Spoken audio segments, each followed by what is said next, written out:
আসসালামু আলাইকুম। আমি এখন দাঁড়িয়ে আছি বাংলাদেশের জাতীয় মসজিদ বায়তুল মোকাররমে। পবিত্র কাবা শরীফের আদলে নির্মিত এই মসজিদ শুধু একটি ইবাদতের স্থান নয়, বরং বাংলাদেশের ইসলামী স্থাপত্য ও ঐতিহ্যর এক অনন্য নিদর্শন। প্রতিদিন হাজারো মুসল্লি এখানে নামাজ আদায় করতে আসেন।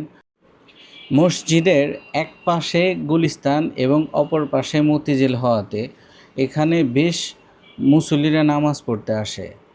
আর জুমা ও ঈদের দিন পুরো এলাকা পরিণত হয় এক আধ্যাত্মিক মিলন মেলায়। এ মসজিদটিতে সর্বমোট ৪২ থেকে ৪৩ হাজার মুসল্লি একসাথে নামাজ পড়তে পারেন।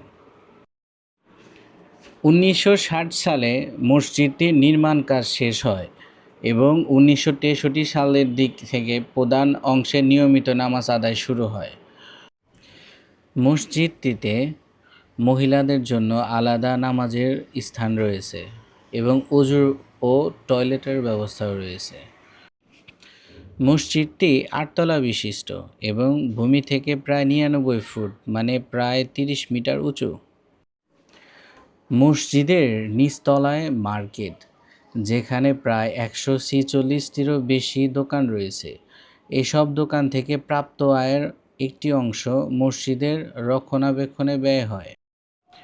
মসজিদের পূর্ব পাশে মানে গুলিস্তানের সম্মুখীন বিশাল খোলা প্রাঙ্গণ রয়েছে, যেখানে জুমা ও ঈদের সময় মূল নামাজ ঘর পূর্ণ হয়ে গেলে অনেক মুসল্লি ওই প্রাঙ্গণে নামাজ আদায় করেন।